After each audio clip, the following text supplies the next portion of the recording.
Hola a todos, continuamos con este fascinante libro, El diario de Eliseo, Caballo de Troya, Confesiones del segundo piloto, escrito por JJ Benítez. Esta información eres libre de creer o no creer. Hey, acomódate y disfrutemos juntos este audio resumen. Sin más, a lo que vinimos.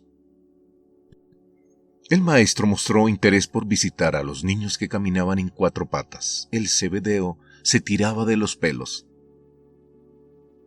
Conan. Tras desayunar el sábado 7 de febrero, el maestro se preparó para visitar la aldea. En el campamento empezaron las apuestas, otro asunto al que jamás hacen alusión los evangelistas. Los judíos, hombres y mujeres y niños, apostaban por cualquier cosa, era una tradición. A la hora de establecer una apuesta utilizaban palabras como Conan, la más utilizada. La interpretaban como apuesto por tal cosa. Unos hacían Conan a que Jesús sanaría a los muchachos que caminaban a cuatro patas. Otros hacían Conan por lo contrario. Tomás, el bizco, lideró las apuestas y los defensores del prodigio se colocaron en una posición de 10-1. Llegando a la aldea, los espías murmuraban contra Jesús porque estaban en el sábado. Echa la ley, echa la trampa. Si alguien deseaba o necesitaba caminar más de 2000 codos, solo tenía que dejar comida en un lugar y representaba el domicilio del sujeto. Desde allí podía caminar otros 2000 codos. La obsesión de las castas sacerdotales con el sábado era enfermiza. En el sabbat no podían sacar la mano fuera de la casa, no sentarse en la peluquería, no bañarse, no podían leer a la luz de la lámpara, no comer con una menstruante, en fin. Por su parte, el maestro entró en la granja de los carneros, pero lo hizo en solitario. 2 horas más tarde se abrió el portalón y apareció el maestro con uno de los carneros en brazos. Era un niño pequeño. Detrás asomó el resto de la tropa con la madre a la cabeza. Sonreía, feliz, pero los 4 adolescentes que caminaban a 4 patas seguían igual, sin cambios. Tomás palideció, perdió lo apostado. Jesús solicitó que le proporcionaran algo de comida. Ya en el campamento el maestro explicó que se había limitado a conversar con la familia, interesándose por sus vidas. Alguien, tímidamente, preguntó por qué no los había curado, y él señaló: no haré prodigios, salvo que sea la voluntad de Papá Dios. Eliseo luego les dijo a todos lo poco que sabía. Bueno, lo había leído en los diarios del mayor. El maestro se tomó muy en serio no hacer uso de su poder, salvo en casos extremos, y siempre bajo el consentimiento del Padre Azul. Sitio quedó perpleja, o debo decir, perplejo. Esa noche se asomó Eliseo a la cocina del campamento. Felipe canturreaba y vigilaba el trajinar de los gemelos de Alfeo. Eliseo, después de examinar unos hongos que cocinaban, le sirvió para ser invitado a integrar el grupo de cocina y pasó a ser el tercer pinche de la cocina de campaña de Jesús de Nazaret. Esa noche, Késil y Eliseo degustaron un plato de boletos de lobo. La receta era de Felipe. Sombreros de boletos, huevos batidos, harina, sal, pimienta negra en abundancia, miel y aceite. Felipe lavó los sombreros, los blanqueó con agua hirviendo y los secó con mimo. Después combinó los huevos, la sal, la miel, la harina y la pimienta y añadió agua fría, consiguiendo un batido ágil. Al freírlos quedaron dorados y deliciosos. Jesús se chupó los dedos y felicitó a Felipe. Un río de colores. Tras el desayuno, Andrés, el jefe de los 12, dio la orden oportuna. Vamos. El maestro se puso en cabeza con sal y avanzaron hacia el noreste, se internaron en las montañas de la Alta Galilea.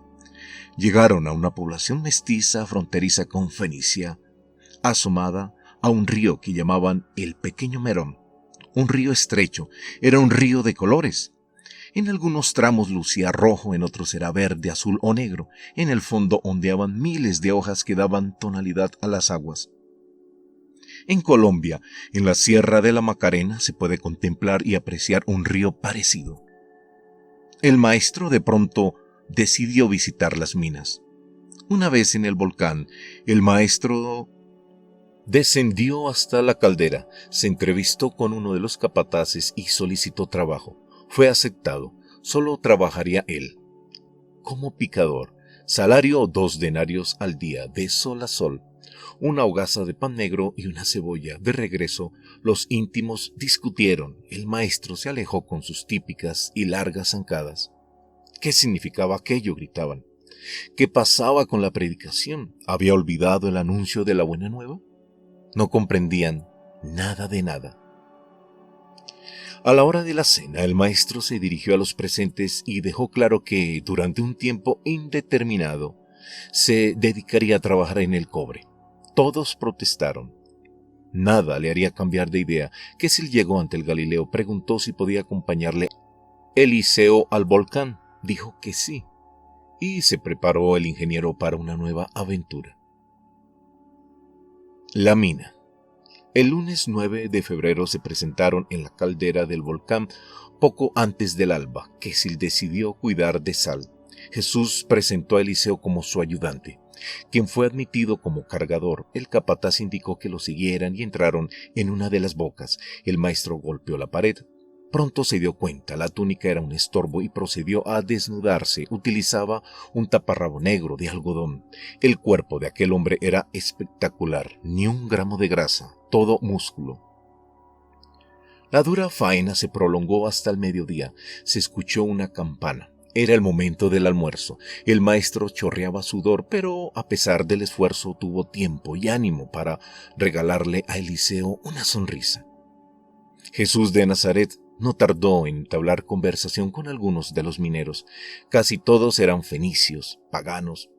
Jesús era incansable, preguntó, y ellos al fin abrieron sus corazones. Casi todos estaban allí como consecuencia de las deudas. Solo aspiraban a pagar y a regresar a sus casas. Comieron con rapidez. Al poco sonó la campana y cada cual regresó a su trabajo. A la caída de la tarde salieron de la caldera, caminaron hacia el río de colores. Hacía frío. El maestro se detuvo frente a un tramo azul, se agachó, introdujo la mano izquierda en el cauce y bebió un poco de agua. Después permaneció contemplando aquella belleza. Se alzó, le guiñó un ojo y prosiguió hacia la población. Aquel gesto reconcilió a Eliseo con el mundo. El relámpago azul. Los discípulos contaron, les había ido relativamente bien. Aquella gente, explicaron, solo estaba interesada en el dinero. No les creyeron cuando anunciaron la existencia de un reino invisible en el que se trabaja gratis y por amor. En algunas casas les dieron con las puertas en las narices. El martes 10 de febrero, al regresar al campamento, sucedió algo imposible. El maestro caminó por el centro de la población. Las casas eran de piedra, puro basalto. Las puertas permanecían abiertas incluso en la noche. De una choza próxima salió un individuo. Reconoció a Jesús, corrió a su encuentro y gritó: «Rabí, Rabí». El individuo, muy flaco, se arrojó a sus pies y empezó a besar las sandalias. Jesús hizo ademán de retirarse, pero el tipo se abrazó a las piernas del Hijo del Hombre. El maestro casi se cae. «Rabí, tus discípulos han hablado de un reino maravilloso. Yo quiero entrar en ese reino, pero necesito que me limpies». Ese hombre era un leproso. La cara y las manos estaban deformadas. El maestro se inclinó, acarició los cabellos del leproso, tomó al muchacho por los brazos y lo alzó, al tiempo que decía casi para sí: «Lo quiero, quedas limpio».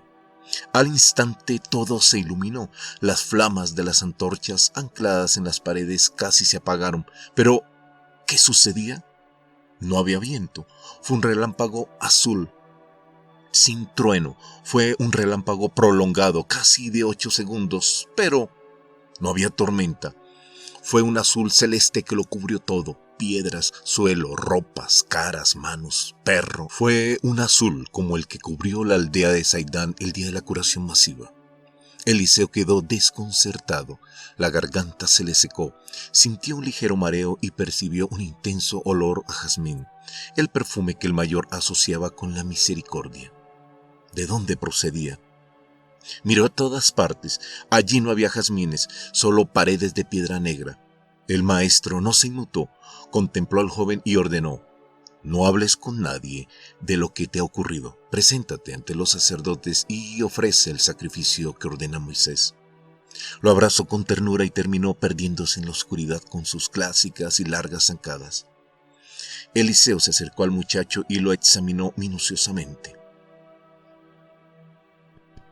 Las deformidades habían desaparecido. La piel lucía limpia y suave como la de un bebé. El joven no obedeció. Empezó a saltar de alegría, lloraba, gritaba, aporreaba las puertas, declaraba que el carpintero de Naúm lo había sanado.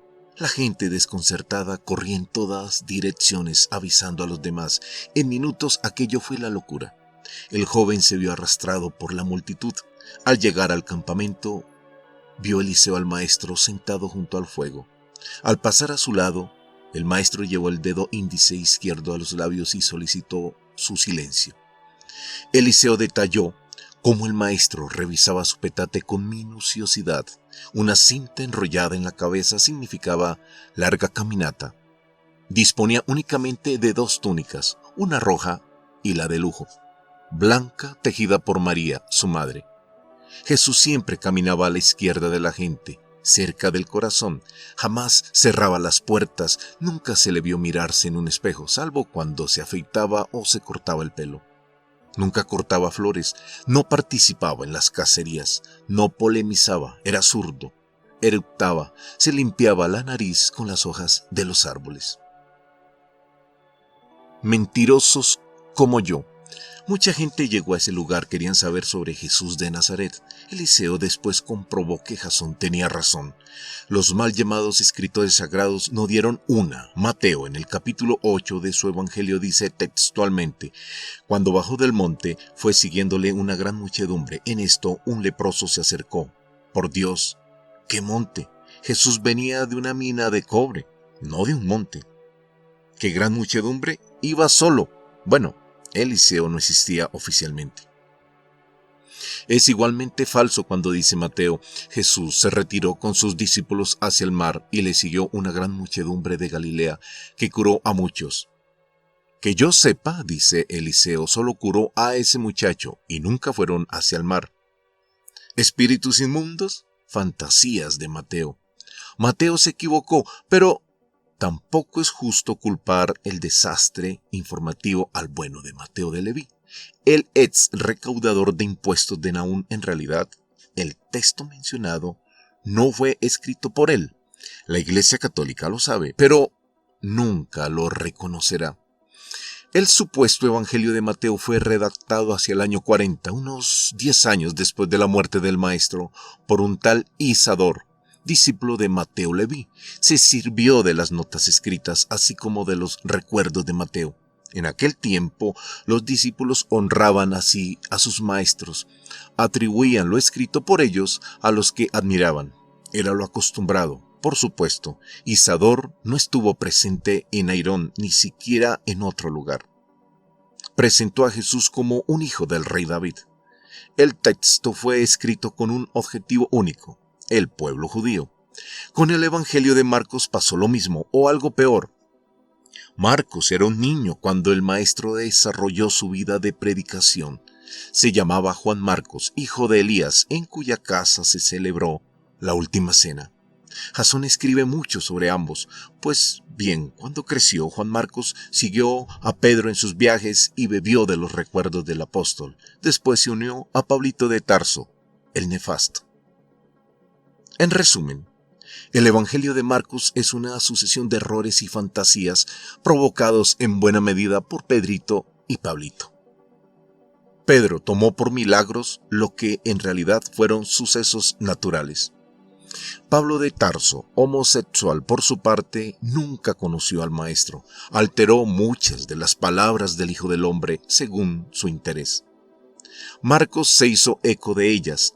terminó su evangelio en el año 68 de nuestra era, es decir, 38 años después de la muerte del maestro. La iglesia primitiva, para colmo, cambiaría y suprimiría muchos de los pasajes. Lo dicho, una catástrofe informativa. Lucas contó lo que le contaron, no tuvo la fortuna de conocer a Jesús de Nazaret. En el año 47 empezó a seguir a Pablito de Tarso y concibió la idea de escribir una trilogía sobre la obra, pensamiento y milagros del maestro. Empezó a redactar el texto en el año 82 en una ciudad griega, pero solo pudo escribir 2 de los libros. El segundo, Los Hechos de los Apóstoles, no fue concluido. El Evangelio de Lucas, por tanto, es el Evangelio de Pablo, es decir, un error tras otro. Juan Zebedeo, el evangelista, merece un capítulo aparte. Escribió lo que le interesaba y a su manera. La verdad no contaba para él. Lo narrado por Jasón en las bodas de Caná es esclarecedor. Tampoco fue escrito por el soberbio y presuntuoso Juan Zebedeo. Lo redactó Natán, un judío helenizado de Cesarea, amigo de Juanito. La redacción, basada en los recuerdos de Juan, se inició en el año 101 de nuestra era. Nunca habían estado tantas mentiras juntas. Y lo dice un mentiroso profesional. El maestro no fundó ninguna iglesia. De fracaso en fracaso, ellos salieron de ese lugar, no cobraron por su trabajo, los discípulos no entendían al maestro, el pueblo lo reclamaba. Él tenía el poder, era el momento de atacar a Roma. Avanzaron y acamparon en Corazín. Los habitantes eran extranjeros, ganaderos y artesanos del cuero. Mientras Késil se organizaba, Eliseo exploró el dolmen, era enorme. Podía tener 4.000 o 5.000 años. Consistía en 3 rocas gigantescas colocadas verticalmente y en triángulo. Un bloque, igualmente negro, descansaba sobre las anteriores, a manera de techo. Según Bartolomé, el oso de Caná, allí bajo el dolmen se celebraban reuniones poco recomendables, en las que participaban Lilith y otras diablesas. Se untaban el cuerpo desnudo con aceites, danzaban, bebían y copulaban con machos cabríos. Después parían sapos de gran tamaño. Yu y el maestro escuchaban entusiasmados. Tomás y Judas, el Iscariote, protestaban, acusaban al oso de poco serio. El resto disfrutaba de las ocurrencias de Bartolomé. Yu lo calificaba de cuy. Todo era inventado, lo sabían, pero ayudaba a pasar el rato. Al día siguiente nevó. El maestro fue al pueblo, buscaba la sinagoga. Los chicos del lugar le lanzaban bolas de nieve. Jesús replicó con otros tantos bolazos. Era incansable e infantil, como los muchachos. El Iscariote puso mala cara. Esto no es propio de un Mesías, argumentaba para sí. La gente desde las ventanas aplaudía cuando los niños hacían blanco en la túnica roja del Galileo. Finalmente llegaron a la sinagoga. La llamaban la Cátedra de Moisés. Jesús fue a sentarse en lo alto de la escalinata. En las manos acariciaba una hermosa naranja. Los íntimos y el resto se acomodaron a lo largo de las escaleras. El maestro se mantuvo en silencio cuando lo estimó oportuno. Se dirigió a los presentes, lo hizo con decisión y dulzura. Todos le miraban. Habló de el Padre Azul, habló de la presencia de Papá Dios en la mente del hombre y de la mujer, e insistió en lo de la mujer. Habló del regalo del alma inmortal y la esperanza. Debían confiar. No estaban allí por casualidad. Todo obedecía a un orden. El Padre Azul conoce a cada hijo, está en el interior. La gente no entendió y se fue. Era otro fracaso. El maestro fue varios días, pero todo era un fracaso. Los campesinos se burlaban de sus extrañas palabras.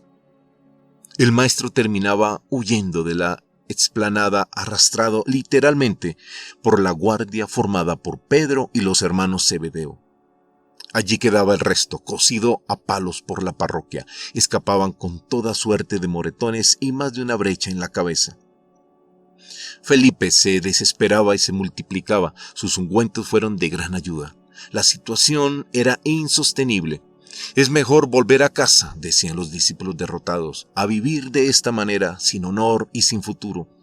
¿Nos hemos equivocado? se preguntaban. ¿Es este el Mesías esperado? Al llegar la noche del martes 17 de febrero del año 28, la moral del grupo se hallaba bajo mínimos. Por supuesto, nada de esto fue contado por los evangelistas. Huevos podridos. El miércoles 18 fue otro día angustioso. El maestro se sentó de nuevo en las escalinatas de la sinagoga. Habló sobre la muerte. Aseguró que morir es solo un dulce sueño y que, acto seguido, despertaremos en un templo de cristal. La voz era cálida y templada. Transmitía oxígeno y esperanza. Algunos jóvenes empezaron a burlarse de sus enseñanzas. Juan Zebedeo, rojo de ira, se levantó y se fue hacia los mozalbetes. Santiago se fue tras él precipitadamente. Lo mismo hicieron el Iscariote y Simón el Zelota. Ambos iban permanentemente armados con espadas de doble filo. El impulsivo Juan llegó hasta los muchachos y la emprendió a empujones con uno de ellos y lo llamó de todo.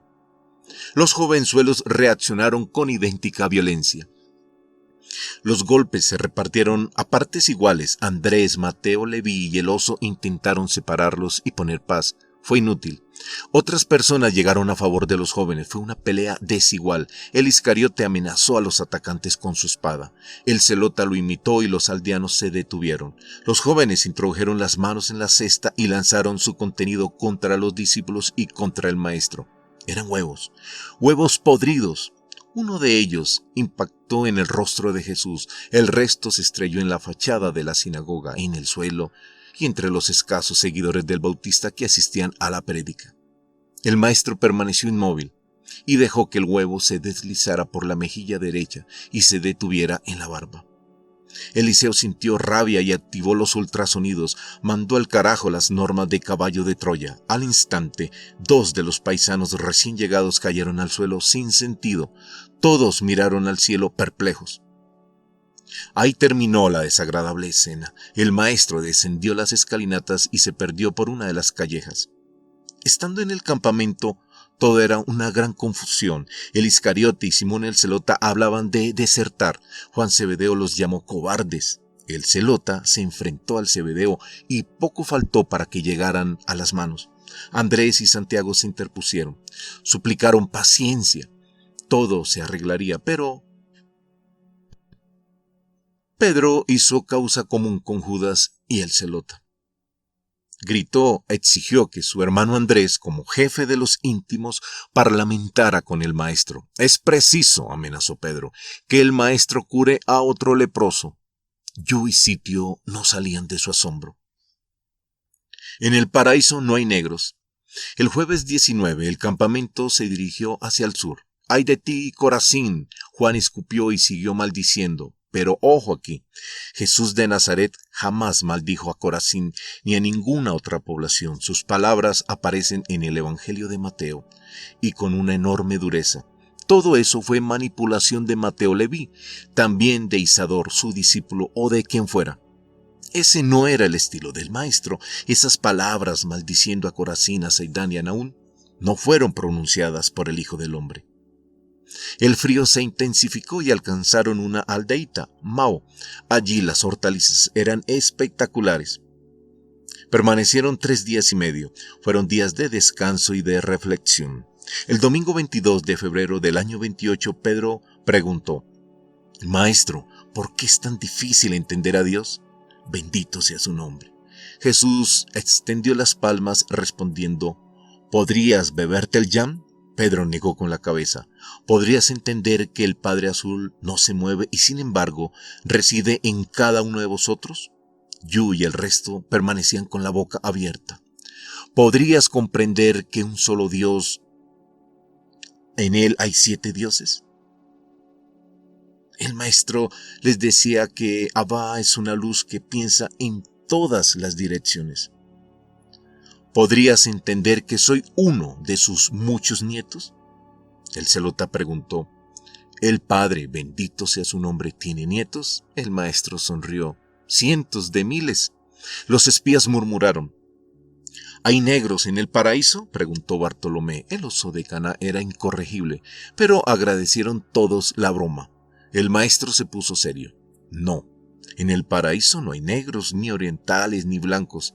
En el reino del Padre Azul no hay razas, ni sexo, ni ricos o pobres, ni sabios o tontos, ni judíos o gentiles. Allí, la felicidad tiene otra cara. La verdadera felicidad es el resultado de conocer la verdad. Esa felicidad tiene un sabor espiritual, pero ahora vosotros no estáis capacitados para intuirla. ¡Qué aburrido!, lamentó el oso. Querido Bartolomé, replicó el maestro, en ese reino nadie se aburre. ¿Trabajaremos?, planteó Mateo Leví. El maestro comentó, mucho y bien, trabajaréis en lo que realmente os guste. ¿Podrías describir la grandeza de uno solo de los 7 superuniversos que rodean el paraíso? El maestro tomó una rama, dibujó algo en la tierra, trazó 7 círculos y otro más pequeño en el centro. Fue señalando con el palo cada uno de los círculos mayores y proclamó: el Padre Azul gobierna estos superuniversos. Ese es el reino del que os hablo y que tendréis que cruzar después de la muerte. El círculo del centro es el paraíso final del viaje. De momento, Yu sonreía y sonreía. ¿Cuántos dioses hay?, gritó Felipe. ¡Miles! Los discípulos negaban con la cabeza y murmuraban: ha perdido el juicio. El maestro no prestó atención. ¿Podrías imaginar a un dios madre? El paraíso recuerda una isla de luz que no se mueve. Allí llegaréis a su debido tiempo, sin tiempo. Allí abrazaréis al Padre Azul, no antes. ¿Podéis aceptar que esas estrellas que veis son parte de mi reino? Algunos levantaron la mirada. Las estrellas centellearon con más intensidad, como si supieran. ¿Tú eres el rey?, le interrogó Sitio. Lo soy. Yo he creado esos luceros. ¿Has estado en el paraíso?, preguntó tímidamente el celota. Sí, muchas veces. Por eso sé de qué hablo. ¿Cómo de largo es el camino hacia el paraíso? El maestro miró a Yu, el chino, y lo hizo con infinita ternura. No podrías medirlo con palabras ni con números. Felipe desde la cocina fue a lo suyo. ¿Está más lejos que a la China? Algo más, replicó el maestro entre risas. ¿Y de dónde viene el Padre Azul?, insistió Bartolomé. El maestro llevó el dedo índice izquierdo a su frente y aclaró. Abba tiene su morada, pero también habita en ti. Ya lo hemos hablado. Yo diría que se siente feliz en tu mente. Si consigues hablar con esas sombras y que te respondan, yo te diré cómo se alimenta el Padre Azul. Mañana, anunció, partiremos hacia Caná. Por supuesto, nada de esto fue recogido por los evangelistas. La distancia entre el hombre y su sombra. El 23 de febrero, la pequeña caravana cubrió los 20 kilómetros en 5 horas escasas. Acamparon a las afueras de Caná, que era famosa por sus granadas enormes. Quesil procedió a montar las tiendas y Eliseo exploró los alrededores. El maestro pernoctaría en la casa de un viejo amigo, Meir, el médico de Caná. Se conocían de antiguo. Uno de los pequeños se acercó a Eliseo, le entregó una enorme granada de casi medio kilo. Eliseo le dio las gracias. Al saber que Jesús se hallaba de nuevo en Caná, los campesinos se volcaron y los trataron con especial cariño. El maestro impartió unas sencillas órdenes. Los discípulos por pareja visitarían las viviendas de la aldea interesándose por los quehaceres y sueños de los moradores. Hablarían de la buena nueva y del Padre Azul. El miércoles 25 de febrero, hacia el mediodía, se presentó en el campamento un reducido grupo de hombres. Procedían de Naún. Uno de ellos dijo llamarse Tito. Era de la nobleza. El maestro se encontraba colaborando en la cocina de campaña. Al maestro le dijo Andrés: tiene un hijo muy grave. Desea que lo cures. Jesús siguió batiendo huevos. Tito insistió desde su lugar: tú puedes hacerlo. Mi hijo se muere. Ayúdame, Señor.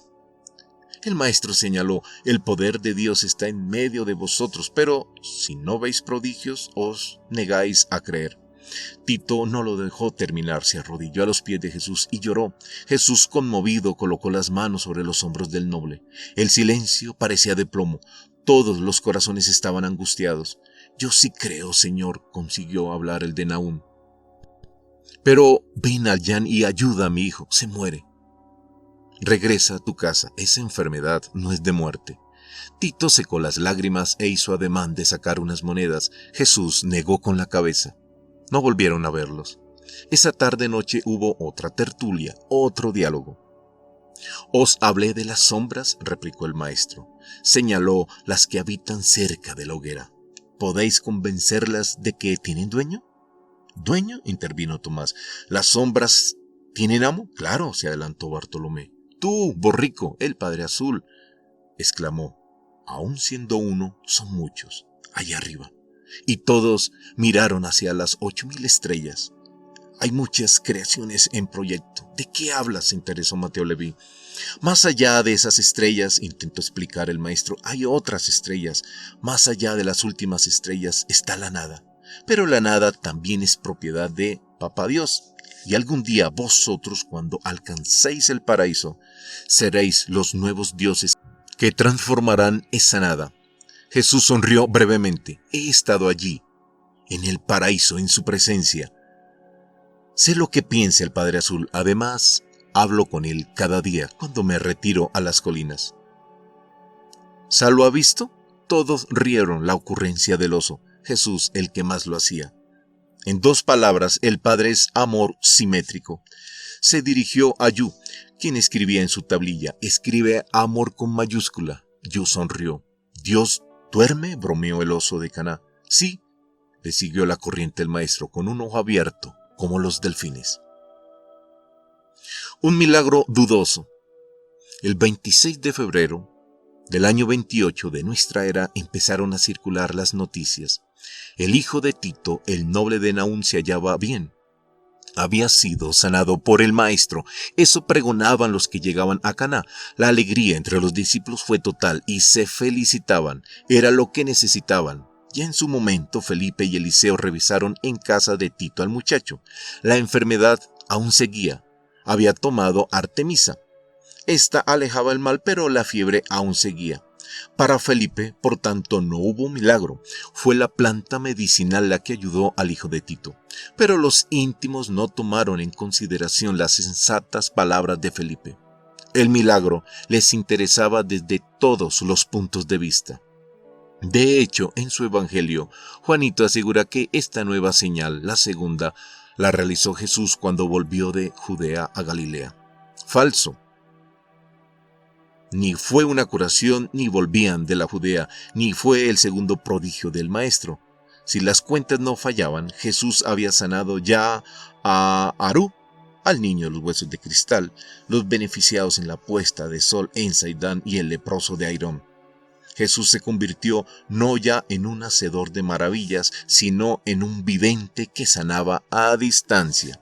Se congregaron en los alrededores del campamento más de 500 personas. Eran familias completas que mostraban objetos pertenecientes a los enfermos, sandalias, taparrabos, pañolones, vasos de cerámica, cualquier cosa que hubiera estado en contacto con el doliente. Levantaban lo que fuera sobre sus cabezas y gritaban a Jesús que los curase. Al principio los discípulos se felicitaban. Aquello funcionaba, se decían. Volvían los viejos tiempos. El maestro sensato se retiró discretamente a las colinas. Lo siguió Sal. La gente preguntaba dónde comía o dónde hacía sus necesidades el hacedor de maravillas y buscaba en el campo.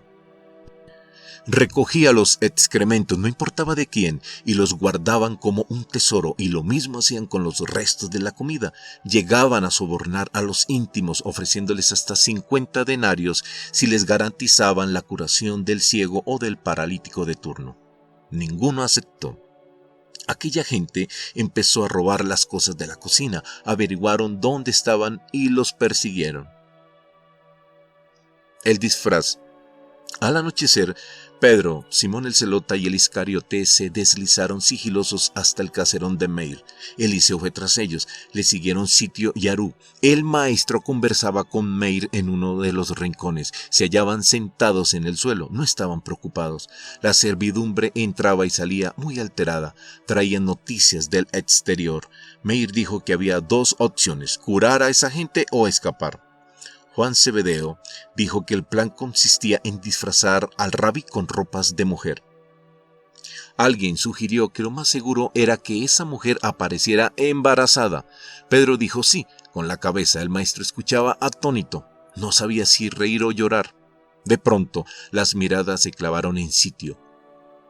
Visto y no visto. Antes de que tuviera tiempo de huir, Juan y la servidumbre se lanzaron sobre el desconcertado homosexual y lo desnudaron. De nada sirvieron las protestas. Allí quedó en un rincón lloroso. ¿Lloroso o llorosa? Aru repetía entre risas, mira, mira, y señalaba el taparrabo rojo de Sitio. Desnudaron al maestro. Pedro se hizo cargo de la túnica roja del maestro y los criados amarraron varias mantas a la cintura del Galileo. Después lo vistieron con el sayal de seda de verde Sitio. Ahora estaba el hijo del hombre embarazado. La vestimenta le quedaba algo corta, pero eso no importó. El plan era simple, deslizarse en silencio entre el gentío y escapar lo más lejos posible. Pero cuando se disponían a salir de la casa, Juan Zebedeo reparó en un maldito detalle: la barba.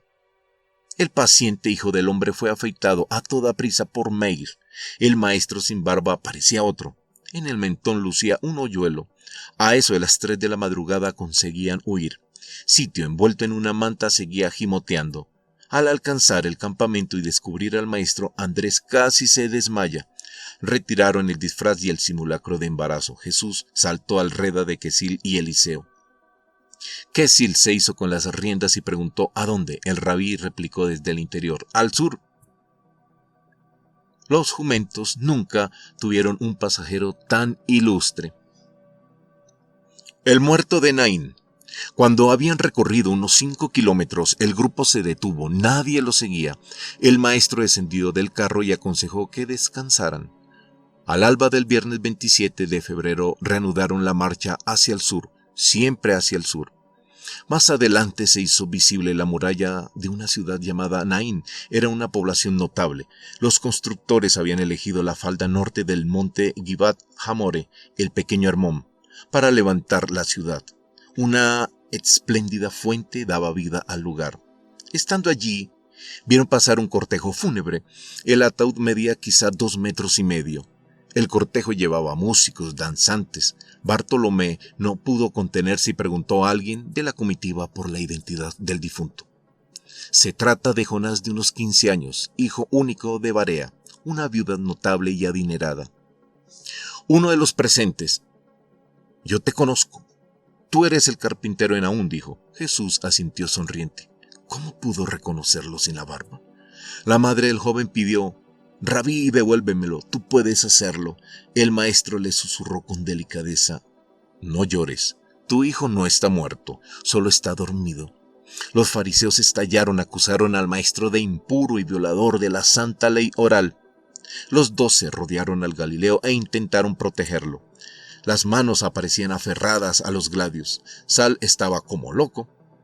En aquel momento peligró la vida de Jesús de Nazaret. Aquellos fanáticos pudieron golpearlo, detenerlo o algo peor. Al tocar el cadáver, Jesús estaba infringiendo la ley de los padres. Felipe se deslizó y buscó el pulso, pero en el cuello de Jonás estaba vivo. El maestro alzó los brazos y pidió calma, entonces gritó: despierta, despierta, levántate. Jonás, despacio, sin soltar la mano del maestro, fue a sentarse en el féretro. La madre cayó desmayada. Del silencio y la sorpresa se pasó al pánico. La gente huyó aterrorizada, atropellándose los unos a los otros. Caían, se pisaban, aullaban, lloraban, gritaban. Sal ladraba con más fuerza. Los otros perros también huyeron a la carrera. ¡Qué desastre! Uno incluso sacó una bolsa con monedas e hizo ademán de entregársela. El maestro la rechazó con una sonrisa. Jonás no habló con nadie. Saltó fuera del féretro, cargó a la madre desmayada. Se encaminó silencioso hacia Naín. Fue extraño. Ni siquiera dio las gracias al Galileo. Familiares y amigos se fueron tras ellos. Los íntimos de Jesús flotaban. Fue el éxtasis. Solo Felipe repetía: no estaba muerto. Hacia el mediodía el maestro reemprendió la marcha hacia el noreste. Por el camino el maestro se esforzó en hacerles comprender a los íntimos que no hubo milagro. Todo se debió a una serie de lamentables circunstancias. La mayoría no aceptó la versión del Hijo del Hombre. Aseguraban que el rabí era tan humilde que le costaba asumir el mérito. Juan y Mateo, sin embargo, terminaron por dudar y no incluyeron el suceso de Naín en sus evangelios. Fue Lucas quien se fió de sus informantes y volvió a meter la pata. Pedro sí estaba convencido de la resurrección de Jonás, así se lo transmitió a Pablito y a su vez al crédulo Lucas, el médico de Antioquía. El texto de Lucas habla de ese momento. Según Lucas, la gente decía: un gran profeta se ha levantado entre nosotros y Dios ha visitado a su pueblo. Lo que dice Lucas es falso. La muchedumbre no pasaba de 50 personas. Jesús no se dirigía a Naín, iba de paz. Tampoco es cierto que el maestro actuara por compasión. En realidad, fue arrastrado por la viuda. Jesús verificó que Jonás estaba vivo, y así lo hizo también Felipe. El muerto no habló con nadie y el maestro intentó convencer a los suyos de que aquello no fue un milagro. Sí, fue un texto lamentable el de Lucas. Lección de Bartolomé. Llegaron a una población. Endor era una población miserable. Se ubicaron en las afueras esa noche tras la cena en la habitual tertulia con el maestro Bartolomé, el oso de Caná, uno de los discípulos más cultos y preparados. Ofreció una lección magistral sobre el porqué de los ataúdes. Empezó asegurando que fueron de los babilonios y los sumerios. Hacía más de 2000 años los que empezaron a sepultar a los muertos en sacos de juncos, para que el difunto no pudiera regresar. Rieron la supuesta gracia del oso, pero Bartolomé hablaba en serio. Explicó también por qué algunos pueblos del norte, a los que consideraban bárbaros, amputaban los pies de los muertos. De esa forma no podían regresar a sus casas. Jesús disfrutaba de lo lindo. Es por ello, por miedo, continuó el oso, por lo que se entierra lejos de los pueblos y ciudades para evitar que regresen. Algunos incluso dan vueltas y vueltas con el féretro con el fin de despistar al muerto. Siguió hablando del duelo, del vestirse de blanco. Pedro desvió la conversación e interrogó al maestro. Señor, ¿estos espíritus que atacan son los demonios o los ángeles buenos? El maestro fue rotundo. Ningún espíritu es maligno, ningún espíritu está capacitado para hacer daño o entrar en vuestros cuerpos. Pedro y Juan Zebedeo se mostraron en desacuerdo. El maestro prosiguió. Eso fue antes, ahora desde el Hermón, desde que recuperé la divinidad. Yo soy el príncipe de este mundo. Ellos no pueden nada. Nadie entendió gran cosa. Eliseo sí, él estuvo en la montaña sagrada. Yo conozco a un amigo, terció Juan Zebedeo, que vio a su padre muerto. El amigo vio en sueños a su padre y le dijo que no llorase. Él estaba bien. El padre muerto presentaba un aspecto muy joven y parecía feliz, irradiaba una luz blanca. Jesús fue asintiendo con la cabeza y dio a entender que el sueño había sido mucho más que un simple sueño. El experimento. El sábado 1 de marzo Jesús visitó la aldea. Pasó la jornada de casa en casa y de corral en corral. Escuchó a grandes y pequeños, consoló a todos, almorzó con los más necesitados. En una de las viviendas Eliseo conoció a una familia de videntes. Los llamaban caldeos, eran persas. Decían leer el futuro en las estrellas. Solo había que aportar la hora y el año de nacimiento de la persona. El caldeo dibujaba su vida futura, cobraba un denario de plata por consulta. Aprovechando la ausencia del maestro ocupado en las visitas a otras casas, Pedro y Juan a escondidas fueron a consultar a los caldeos. Eliseo se unió a ellos. Conforme fue escuchando, pasó de la sorpresa a la indignación. Las trivialidades expuestas por los astrólogos fueron de risa. Al retornar al campamento tuvo Eliseo una idea. Lo consultó con Késil y éste aceptó, aunque el ingeniero había elaborado una carta natal de Jesús con la inestimable ayuda de Santa Claus, decidió llevar a cabo un experimento. Cuando fueron a los caldeos, expuso su caso. Deseaba conocer el futuro del hijo de un buen amigo. El individuo hizo las preguntas de rigor: a qué hora pudo nacer, en qué mes, en qué año, en qué lugar. Eliseo inventó absolutamente todo. El persa consultó unas tablas, trazó no sé qué dibujos y afirmó: dile a tu amigo que esté tranquilo. Este niño será muy reflexivo, tendrá dificultades para tomar decisiones. Los astros dicen que será un gran cantante, tocará la flauta como nadie. El elemento fuego lo domina. Eso quiere decir que será alegre y voluntarioso. Késil hacía esfuerzos para contener la risa. Eliseo tuvo que darle una patada por debajo de la mesa, y el caldeo prosiguió muy serio. Será un hombre con una gran imaginación. Podría escribir poesía. Cuando ellos se iban a retirar, el vidente preguntó: «Por cierto, ¿cómo se llama el hijo de tu amigo?» Eliseo: «Sal», dijo. Al abandonar la casa de los caldeos, Késil y Eliseo tuvieron un ataque de risa. La montaña de la luz. El domingo 2 de marzo levantaron el campamento. A 3 kilómetros de Endor se detuvieron al pie del monte Tabor. El maestro expresó su deseo de subir a la cumbre. Era una oportunidad única, y Andrés y el resto se movilizaron organizando el campamento. Késil buscó una gran piedra y arrimó el reda, soltando a los onagros. Algunos no subirían. A eso de las 11 de la mañana iniciaron el ascenso por la ladera este. Jesús, con una cinta blanca alrededor de la cabeza, cargaba un saco de viaje. Bartolomé no hizo caso de las recomendaciones del intendente. Su pierna izquierda resistiría, eso dijo, y en hilera iniciaron la caminata. Tiempo previsto algo más de una hora. Entre los habitantes del llano de ese lugar corría una leyenda que hablaba de una potente luz que descendía con frecuencia en la cima del monte, iluminando la colina y los alrededores, como si fuera de día. Esta gente llamaba al Tabor la montaña de la luz. Decían que para tener éxito en una empresa era preciso subir y bajar en un día. ¿Quién sabe? Finalmente alcanzaron la cumbre. La cima parecía alfombrada por un manto de sílex. El pedernal brillaba en uno de los extremos. Se distinguía algunas grutas y los restos de un templo pagano. Bartolomé habló del dios Baal. Escucharon cánticos. El maestro llevó el dedo índice izquierdo a los labios e hizo el gesto del silencio. Despacio se aproximaron al lugar. Parecían rezos. Al dejar atrás una enorme roca, descubrieron a una docena de individuos vestidos de forma extraña. Lucían pantalones persas, los cabellos eran largos, tenían los brazos alzados, con los dedos extendidos hacia el azul del cielo. Cantaban en arameo, se hallaban de pie formando un gran círculo.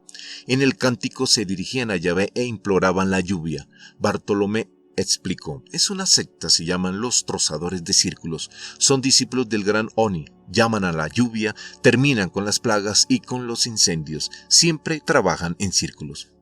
Los sacerdotes de Jerusalén los odian, les roban el negocio. Solo la casta sacerdotal tiene derecho a reclamar la lluvia al buen Dios. El maestro se sentó en las proximidades y disfrutó con el espectáculo. Los Salit, así los llamaban, continuaron con sus invocaciones. Al concluir, las canciones se alejaron monte abajo. Era el momento de reponer fuerzas. Fue entonces cuando Eliseo se dio cuenta no disponía de alimentos. Lo olvidó en el carro. Se resignó. El maestro extrajo una naranja del saco que cargaba, miró a Eliseo y entró en su mente. Se detuvo, buscó de nuevo en el saco y se hizo con una segunda naranja. Sonrió. Sin mediar palabra, la lanzó hacia Eliseo. Le guiñó un ojo y empezó a pelar la suya. Como decía el mayor, mensaje recibido. El ingeniero sintió fuego en el estómago. La intuición nunca traicionaba. Eliseo entendía que aquel hombre sabía quién era él y por qué estaba allí. Sabía que se disponía a traicionarle. Sin embargo, jamás hizo un mal gesto, jamás le reprochó nada. Al contrario, Eliseo se sintió sucio. El maestro peló la naranja lentamente, canturreaba, Dios es ella. Después disfrutó cada gajo, lo hacía entornando los ojos, saboreando. Las naranjas eran dulcísimas. Aquel hombre sabía vivir. Tomaba de cada instante lo más sabroso, fuera un color, un perfume, un sabor, una palabra o una mirada. Aparecieron unas urracas y las espantaron. Eran consideradas de mal agüero. Mateo entonó una canción sobre las urracas. Tomás hizo un gesto indicando el lugar en el que habían cantado los trozadores de círculos. ¿Crees que la oración atrae la lluvia? Ya lo hablamos, replicó el maestro.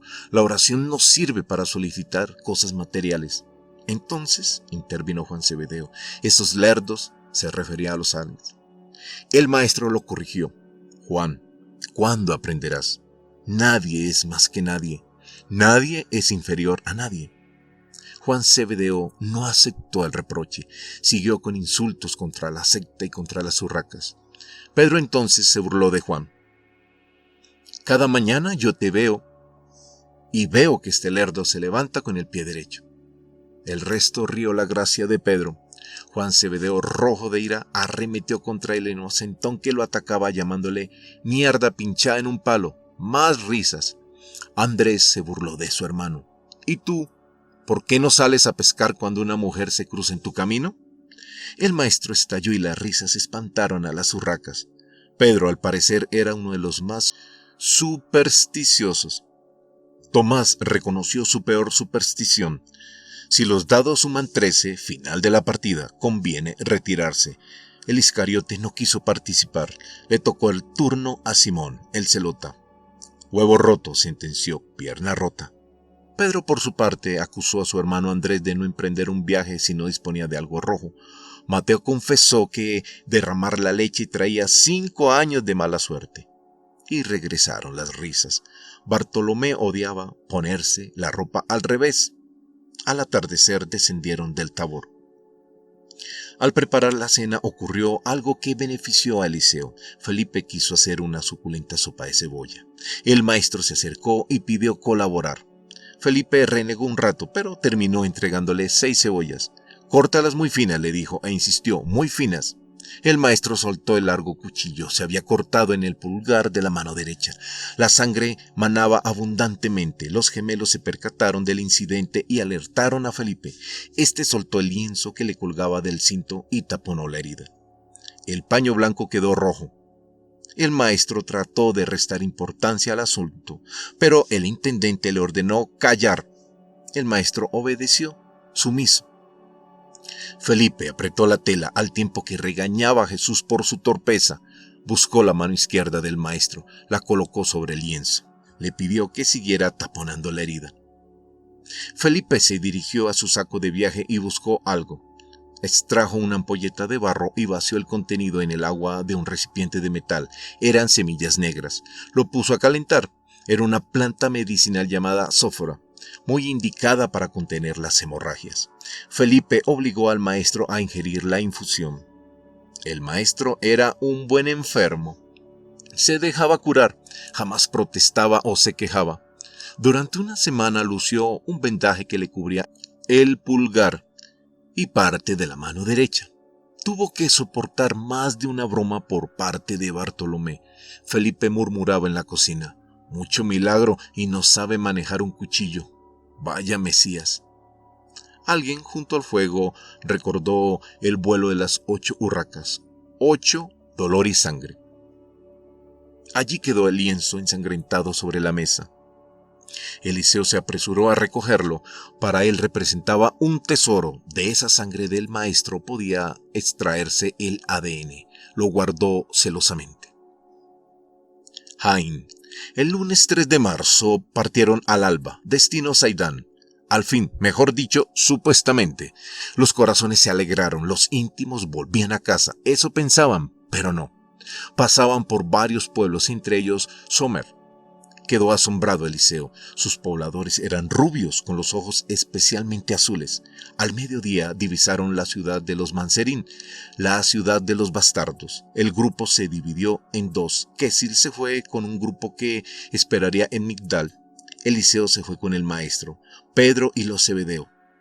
Cruzaron por la ciudad de los bastardos. Todo era una miseria. Los niños llenos de mugre jugaban entre las moscas. Allí la gente se comía las ratas vivas. Los Manserín eran la basura de los judíos. Todo nacía de la legislación establecida por Yahvé 1300 años antes, en el monte Sinaí. Así reza el Deuteronomio. Según esa normativa, los bastardos no tenían derecho a nada. Y por 10 generaciones no podían heredar, no podían trabajar, salvo en oficios inmundos. Y su simple presencia en un juicio invalidaba la sentencia. No podían casarse con judíos puros, y los sacerdotes y fariseos exigían que caminaran por las calles provistos de una campana que anunciara su presencia. En aquel lugar se habían refugiado ladrones y asesinos del país. Al paso del maestro y su grupo les tiraban barro y excrementos. Muchos de aquellos infelices acudían a diario a ciudades como Migdal y Tiberíades. Trabajaban clandestinamente en toda suerte de oficios inmundos. Recogían excrementos por las calles, vaciaban letrinas públicas o privadas, lavaban la ropa, transportaban a los muertos y los amortajaban, cazaban ratas y las vendían, en fin. El maestro se detuvo frente a una de las chabolas de barro y paja. Antes de entrar se dirigió a los discípulos y rogó que permanecieran en la puerta. Juan vomitó. Santiago lo atendió, pero Juan lo rechazó con brusquedad. Juan, muy irritado, no entendía por qué estaban allí, entre tanto pecador. Pedro seguía pálido. No sabía dónde colocarse. Pedro les decía a esa gente ladrones y basura. Un niño con la cabeza lleno de piojos se acercó al Zebedeo y tocó el gladius. Así pasó una hora. Unos niños del lugar le robaron una bolsa a Pedro. Todo fue rápido. Juan le echó la culpa del robo a Eliseo y le escupió en sus sandalias. Juan lo insultaba a grandes voces. Lo llamó griego de mierda. En esos instantes apareció el maestro. Detrás de él un anciano de escasa estatura y con una larga barba teñida en verde rabioso. Era el jefe de los bastardos. Se llamaba Ohain, vida. Pedro explicó lo sucedido. Dio algunos detalles sobre los ladrones. Ohain se alejó y se perdió en el poblado. Minutos después regresó el patriarca de los bastardos. Traía la bolsa de hule de Pedro. Se la entregó al desconcertado discípulo y le suplicó perdón. No volverá a ocurrir. ¿Está todo? Pedro, nervioso, examinó el contenido y dijo que sí. El maestro y el anciano se movilizaron. Eliseo se preguntaba por qué Jesús se entrevistó con Jaime. ¿De qué conocía el Galileo aquella ciudad? En los diarios del mayor no había pista alguna. Regreso a la playa del Hombre Rojo. Jesús se despidió del anciano. Poco después se reunieron con el grupo en las puertas de la ciudad de Migdal, a orillas del Yan, tal y como lo acordaron. El 4 de marzo, martes, regresaron a Naúm. El rabí sugirió a su gente que descansara y que volvieran a sus trabajos habituales. Cuando los discípulos de Joanán y los confidentes desaparecieron, el maestro dio las últimas instrucciones. El retorno a la actividad pública, a la predicación, fue fijado para el domingo 16 de marzo. Hasta ese momento, nadie debía hablar de la buena nueva. Disfrutad de vuestras familias, añadió el maestro. Confiad en el Padre Azul. Se despidió con su frase habitual. Hasta luego. Paz. El maestro se dirigió al caserón. Eliseo decidió alquilar una casita cerca a la de Pedro y Felipe. Una habitación con 2 niveles, la típica casa judía. En el superior, Kesil instaló la cocina y la paja sobre la que dormirían. En el inferior acomodaron a los jumentos. Ad y Sat eran como de la familia. El maestro dedicó aquellos días a pasear en solitario por las colinas cercanas. El lunes 10 de marzo, Kesil lo dispuso todo. Viajaron hacia el sur. El 12, miércoles, alcanzaron la aldea de Mazará, a escasa distancia de la playa del Hombre Rojo. Eliseo no necesitó ninguna excusa. Le dijo al criado que esperase un par de días, quizá menos, volvería y regresarían a Saidán. Kesil se limitó a decir que sí y arrimó el reda a la orilla del lago salado. Estando en la nave, Eliseo procedió a un minucioso raspado de la sangre seca. Santa Claus se ocupó del resto. La criogenización fue establecida en 190 grados Celsius bajo cero. Ello permitiría la conservación de la muestra por tiempo indefinido. Descansó Eliseo un día, se ocupó de los diarios y el 15 de marzo, sábado, buscó a Kesil. Perpetua y Sacu.